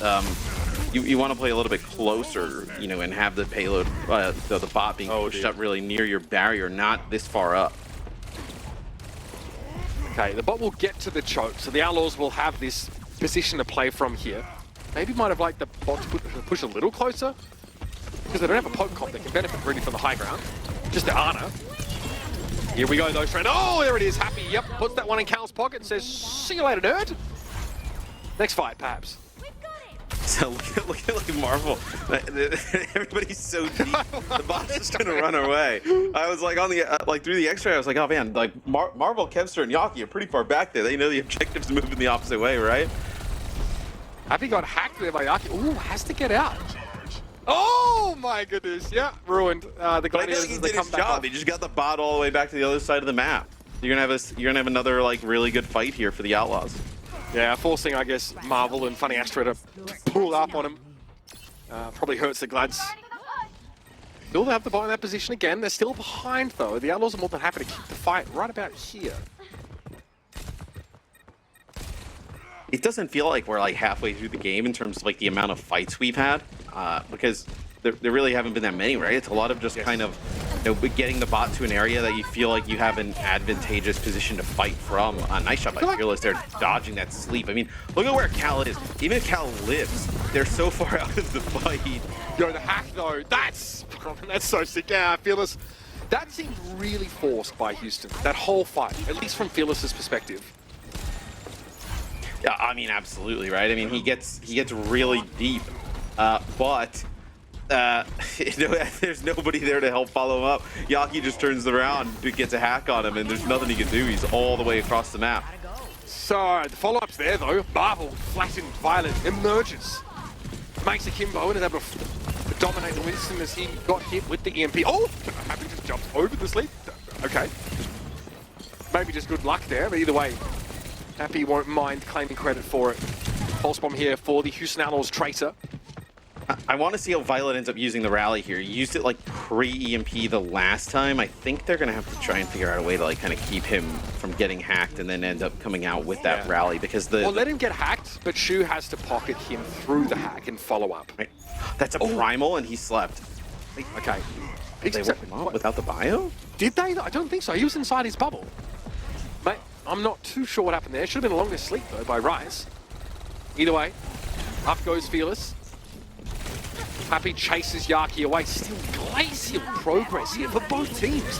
The Outlaws actually haven't really pushed ahead at all, though. There might be an opportunity to do so now, though. Funny Astro will fall. Marvel gets a nano, but there's no backline to speak of here, so Marvel just has to try and find some exit kills. Cool. And the worst thing here would be the Gladiators forced to use their EMP in a more defensive manner, right? And they might have to. It's really odd when they're pushing the bot up because there's so much high ground and little ledges and things to hide behind that you're worried about hitting everybody. Where this is going to be a little bit of an easier spot to do so. But Yaki's translocator's gone again. Yeah, he can't do it. So now he's going to have to wait. But he EMPs and then he dies. Right. They'll go once more. Look how far back the supports are playing now. The Outlaws, look at this. They don't even seem to care to push the bot any further, right? They're totally okay just playing this. This can blow up in your face, though. If you lose a fight in favored territory, which is where yep, that's not good. Pulse, no good either. 2 DPS ultimates down, no result. Come away with nothing but dust and disappointment. You hate to be in that position for the Glads here. Now, Fearless with the Primal. You got a late EMP in this fight, you can probably really start to get in the lead here. Pelican just finds that one organically. Free range kill on Yaki. Cage free, of course. I mean, that EMP is so bad because right, you're below 3 minutes. If you would have EMP'd a little bit earlier and just got 1 kill, right? I mean, look at where we are in terms of meterage. You probably would have taken the lead. And now, because Pelican's got his EMP here in this position, it allows the Outlaws to potentially blow the game open. Why do you think Pelican's holding it, though? I mean, I think he's probably holding it to use it a little bit more defensively, right? If the bot starts to move back towards their side, you can totally use it. As I believe that was a nano there on a Violet, but just gets burnt out. May have gotten hit with a bio. So, nice job there from Kel. So, okay, even the Outlaws play in a safer position now on their side of the map, I think the Ana will be staggered somewhat, and Violet's also pretty slow back to the fight here. So this is a little bit scary for Houston. The bot will advance a little further and may even equalize, get close at least. All right, they're playing again on the precipice. Both these teams. Pelican's delayed. His translocator's gone. All right. But this is an easier EMP, right? Because you know that the players are going to have to play up on that bot. Well, where's the follow-up? He just burns down Kepser. He's got to somebody's got to contest. Yeah, they got to keep it contested because the bot's going to 40. Oh, they've given it up. They've given it up. Now the Outlaws have to start to play more aggressively here. They let it slip, and it's Marvel getting nanoed on the high ground. That not only means the Outlaws can't follow up on the EMP, but they can't contest the bot. And now the Outlaws are walking into the same type of position that they were just kind of on the opposite end of, where you're going to be able to use the CMP if you're Yaki a little bit more defensively if you wanted to. Okay, Ana for Tracer trade. This is what I mean about that defensive style, Matt. If you lose a fight in favored territory like they just did, then it's all for nothing. All for nothing. God, less than a minute left. The Outlaws might have let this one slip, Matt. I don't know. They've got to rally here at the very least. It's going to allow Shu to get topped back up, and Marvel's Primal stuffed a little bit. We'll head back to his side of the map, maybe on the way, some disruption. Maybe stop off for a snack in Violet's direction. I don't know, man. He can't die here. I'm not going to call anything, right? Because 30 seconds left. Yaki's got his EMP. Sure, you're great to set up for that, but the last EMP was disastrous. This one needs to get real big value. And now that you don't have Marvel, I mean, are they going to take the lead off this? They're going to get close. Okay, I take it back. Marvel dying there is, I think he's trying to stall out. The rest of his team aren't there, so that's a huge kill on the translocator, but Funny Astro's gone down. Happy's able to find that kill on his own. Hanging about.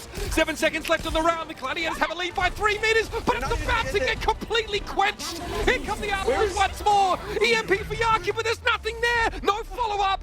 Just another wave of disappointment and depression for the Los Angeles Gladiators, who let yet another win, or at least an even series, slip through their fingers. But you have, man, I would love to watch that again, because you have EMP there for the Gladiators. It's great that you get the translocator, but when they're coming in, you would have been able to get a 2-3 player EMP. The EMP they get off at the end is just Yaki and Kepser, by the bot. It's, man. You think you would have loved to have that situation back? I mean, that's pretty brutal. What a peculiar map in general, right? The way Houston choose to play, which we actually see from a lot of teams on Esperanza, for example, where Man. they play from the high ground on their own bridge, they get like that first checkpoint, and then they really don't push too much further than that. But here the Outlaws really wanted to leverage that high ground. They give that lead away. If you're the Gladiators, play your Sombra up on that bridge, and when they jump in or there's a player up there, hit the button and then just kill them. Like, that's all you would have needed to do there, right? Like, man. Look, yes, in theory, yes. Especially Yes, because okay. you get rid of Pelican's Translocator, but Happy finds a solo kill by the looks of things on a brig at the start of that fight. So already things are very chaotic. You're dealing with like situations outside of sort of normal parameters. Yeah. But yeah, not having that Sombra, I mean, just the Sombra is delayed. I think Yaki is busy getting rid of Pelican's Translocator, but isn't in position to start a fight with But you have when EMP. they need to be proactive. Yes. Right, So you should be looking to start the fight maybe and not to try and get that EMP of your opponent. So maybe just like I guess a problem with the approach to that fight from Yaki may have really hurt them. But right, but yeah, I mean, you're playing around this key ultimate, right? That we see a lot of other teams do. And the two that we see there, I'm sure there was another one that was, probably good, but the two that we actually kind of like catch is the one at the end that comes in like desperation time, where it actually probably could have been really huge in terms of like defensive capability, and the other one is like where we don't get anybody, right? So really difficult. We are talking player of the match here, Matthew, for the Houston Outlaws, who overcame a bit of a difficult challenge here. Another 3-1 for this team. We're going to give player of the match over to Happy. It was a slower start in this series, but Happy has a really tough job. Look, constantly looking for Kevs to play reactive. That's just dirty. You don't see that very often.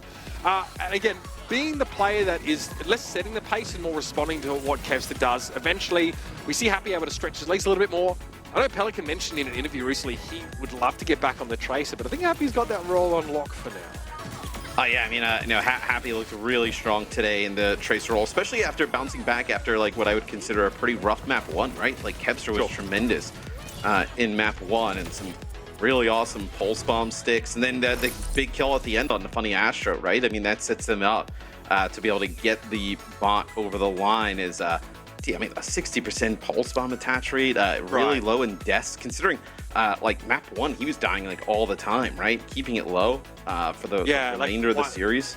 Like one final blow I think he had for that map. Yeah, so Happy like not delivering in like sheer volume of final blows, but he was being more considered, a bit more measured in his approach. I think we saw a real play style divergence between him and Kevster, but he was dying very infrequently.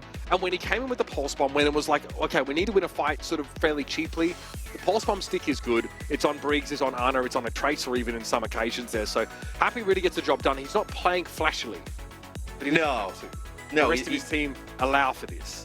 He doesn't have to, and I think if you're the Gladiators, like this is another series. Obviously, it results in a loss, but it's one that you're a play or two away, or a different way of using an ultimate away from being in a game 5, or actually even being up. Like, there's a real scenario. They're up going into Colosseo and they win the series. So I think that's another really tough loss. And like, you would say, hey, go back and watch the film and get better, but like you don't have much time, right? Like we're at the end of the season here. These are some of these mistakes would have been fine a few games ago, but like at this point, these are the ones you gotta win. Yeah, 5-9 now, the Gladiators, those hopes of a playoff berth starting to get too far out of their reach. Still though, we're going to come back after a quick break. We're here from our desk to break down the match that was, and of course we've got much more for you on this Saturday of your Overwatch leagues. Stick around, we're back soon.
Welcome back, one and all. Gladiators definitely showing a lot of signs of life in their series against the Houston Outlaws. Also taking away one map, really coming alive towards the second half here of the game. Alas, unfortunately, Outlaws were the one to take the Ws, but they were also the heavy favorite coming into this. So let's discuss who stood out and what we've seen from both of those teams.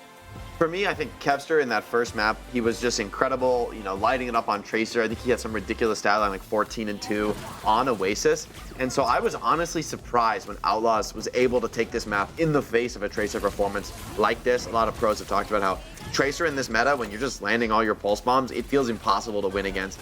And somehow Kevster put up that performance and still lost the map. And I feel like that was a moment where I was really worried for the Gladiators. Like, you just can't ask for more variables than this from your Tracer. So really, really impressive stuff. Yeah, 60% pulse attached. But Happy kept that up the whole series, 60% pulse, which is a really crazy stat line. And so even though Kevster played so well, right, it's just matched by Happy, and then the team play from the Outlaws is on another level. I do feel like, though, honorable mention to Cal and Funny Astro, their combos and synergy were really on point. They fought back really well against the Outlaws dives and played really well that match. But again, I'm just sort of like, good but not good enough. I mean, the Outlaws were just better across the board. Yeah, it's kind of a shame when you have someone like Kevster popping off like that on one map, and then you have the entire Houston Outlaws doing that every map as a team together. Annoying. Because it is, you know, incredible team play, right? And, you know, when you're all on the same page, but also you're all like winning your own individual battles, it just makes it easier for everyone, right? So, I don't know, you two are like... No. What? Yo, Danny, what's going on? Nothing's going on. I was agreeing with you, and you know, I also think, I mean, Gladiators, sure, they did lose, but I mean, compared to yesterday, I do also think like they looked a lot better when they were up against Houston Outlaws. Maybe it was the opponents they were playing. This was the best they've looked. Yeah, I know. It's just rough because it might be too little too late, as I think Mitch was mentioning, right? It's like, or Matt said it, right? You can look back and say, we're making progress, guys, we can improve. Yeah, well... Well, it's just more matches. It is, but it is frustrating. There's going to be a break in a patch. So Yeah. you've just started making headway on this comp, just started feeling comfortable on it, and it's pulled right out from under you. So they'll have to. A performance just like this would have won them the games they lost throughout the last 2 weeks. Those reverse sweeps wouldn't have happened. Exactly, that would not have happened. So it must be very frustrating for all the Gladiators fans out there, and of course also the players. As you said, a little too late maybe coming alive there, but they still have some more matches to go, and also the other teams have to play that as well. So there is still hope. Never give up. Never give up. There's always hope. There's also a lot of incredible moments, of course, transpiring on the server. And Johnny, you saw something incredible. You picked out some mind games for us. Would you please walk us through those? Yeah, I saw a nice little moment. So did Jake. He was very quick to mention that he also saw it. So we noticed a little moment here at the start of Colosseo. Maybe you noticed it at home too, but I'm going to point it out for you that didn't see it. So, I mean, we're obviously playing the same composition that we always do. It's Tracer Sombra, right? For both teams here, they're both going to play Tracer Sombra, and this was what they played throughout pretty much the entire series. Now, you know, you got two Sombras that are invisible, walking around, navigating around the map. We can just see how that plays out at the very start of Colosseo. So Yaki here, rotating towards the Houston Outlaws spawns. We can play this one out, and we can see, you know, he's doing a little bit of scouting. He's like, whoa. There's a translocator right here. Look at this. Wow. Here's, hey, teammates. I just found a translocator. So if you find the other Sombra, I can kill this translocator and we can win the first fight by killing Pelican. All right, let's jump over to Pelican's POV and see what's going on here. So, you know, okay, you found the translocator. Great job, Yaki. Wait a minute. Wait a minute. Pelican rotates around the other side and he says, guys, I found a translocator. So if you guys find Yaki, then I can kill Yaki's translocator and we can find him. No, actually, hold on a minute. Pelican, he is so smart that he knows that Yaki's translocator is here, which probably means that Yaki found Pelican's translocator. So he's communicating to his team, jump to my translocator so we can play this one out. And you can see that Houston Outlaws, they're not like looking around to see their backline. Instead, we can pause this one as Fearless. You know, we can go ahead a little bit more. Pause. Uh-oh. Fearless is already here before he's killed the translocator. Pelican has already communicated to his team where Yaki is before he's even done anything to show himself. So they're going to kill Yaki's translocator. You can play it out. Fearless is already here, before Yaki has even touched Pelican's Translocator, and they're that good at communicating. They're that good at mind games. And Yaki goes down here in the very first fight because Pelican and the Houston Outlaws, they are so smart. They just know where Yaki is without him revealing himself. So small little detail, but I thought that was so smart from Pelican and the rest of the Outlaws, That was great. knowing where Yaki would be. It's such a moment, like, haha, find the translocator, alas. Me too. It's funny, but in the Sombra metas, man, like late in the meta when people have really practiced and played it and know the playstyle really well, that was kind of what we always see develop in the Sombra metas, where the Sombras end up hunting each other's TPs for like half the game because it's potential for like that free pick to open up the fight. It sort of can be a challenge because if neither Sombra gets caught, the one who's farming is going to get ahead on EMP, so there's a lot of mind games to it, but it is cool to see that coordination aspect from the Outlaws, the gambling, knowing each other. Chris just went, he just like, okay, Pelican, I go. I trust you. There it was. Say no more, hold my cannon, whatever his gun is called. What is it? Tesla cannon. Was close enough. There we go. Now, we do, of course, have an interview with the winners as well, and it is everyone's favorite. Who is it? Shu. Yes, we got Shu on the line. Shu, 안녕하세요. 슈 선수 안녕하세요. Can you hear me? 들리시죠? 안녕하세요. All right. 네. So another great victory for the Houston Outlaws. Tell me, how'd you guys prepare for this match against the Gladiators? Was it just business as usual, or did you guys have something specific up your sleeves? 자, 오늘 경기 승리 축하드리면서 오늘 경기도 좀 원래 그냥 하던 대로 준비를 하신 건가요? 아니면 좀 이렇게 좀 특별하게 글래디를 위해서 좀 준비한 게 있었나요? 네, 딱히 글래디전을 위해서 준비한 건 없고 그냥 그렇게 신경을 안 썼는데 생각보다 조금 힘든 경기가 돼가지고 조금 네 오늘 경기가 좀 힘들었네요. 저희가 좀 못한 것도 있는데 뭐 글래디 경기를 따로 준비하진 않았습니다. All right, nothing really specific for the Gladiators. I do want to say that it was, I think, it was harder than we had expected. The match was a lot difficult going up against the Gladiators. I think it was partially because we made a lot of mistakes. Do you think you could elaborate a little bit on that, on why you thought that it was sort of a difficult battle against Gladiators? 방금 말씀하셨다시피 좀 오늘 경기가 예상 외로 좀 더 힘드셨다고 했는데 그거에 대해서 조금만 더 디테일을 주실 수 있을까요? 좀 어떤 점에서 좀 이렇게 좀 어렵다고 생각하셨는지. 막 그렇게 섬세하게는 잘 모르겠는데 일단 캡서가 좀 많이 잘했고 오늘 경기에서 그다음에 저도 좀 개인적인 실수들이 조금 많았어가지고 힘들었던 것 같아요. 제가 좀만 더 잘했으면 66도라든지 다 쉽게 이겼을 것 같은데 살짝 아쉬웠어요. Yeah. I can't really get into the detail. There's not a lot of details I could provide, but I mean, in general, I think it was Kepster was just popping off. He was a menace during the match, and also I made a lot of mistakes, which led us also lose Route 66 as well. If I made a little bit less mistakes, I think we would have won the whole match more easily, and also probably would have won Route 66 as well. But I mean, at the end of the day, you guys were the better team, and that's how you guys won the fight. So Houston Outlaws, I think you guys have 2 more matches coming up. That's the very last 2 matches of the regular season, and that is in a couple weeks. So, Shu, are you sort of worried at all because you guys will be playing on a new patch and maybe possibly in a new meta? 자, 두 번째 질문으로는 이제 마지막 정규 시즌 2경기가 아마 제가 알기로 몇 주 후에 있을 것 같은데 이제 휴스턴 팀이 아무래도 이제 그때가 되면은 이제 좀 새로운 패치에다가 또 잘하면 새로운 뭐 메타가 올 수도 있기 때문에 좀 그거에 대한 좀 예상이나 좀 어떤 좀 걱정이 되거나 그러시진 않으신가요? 네, 저는 솜브라 트레이스 메타가 너무 싫기 때문에 빨리 새로운 메타가 왔으면 좋겠어요. 너무 트레이서가 너무 사기예요. 진짜 너무 보는 사람도 지루하고 하는 사람도 지루해가지고 얼른 그냥 기대되네요. 이제 새로운 힐러가 나와가지고. All right, so I'm gonna say that I'm not too worried about the new patch or the new meta because we've been in the Sombra Tracer meta for so long, and honestly, I'm just very excited to be out of it. I think it's very boring to watch and it's very boring to play. Tracer is just too OP. I'm excited to move on to the next new thing. All right, I'm gonna end the interview right here. Thank you so much, Shu, for your time. Again, big congratulations on the win. 감사합니다. Thank you. Always great to hear from Shu himself.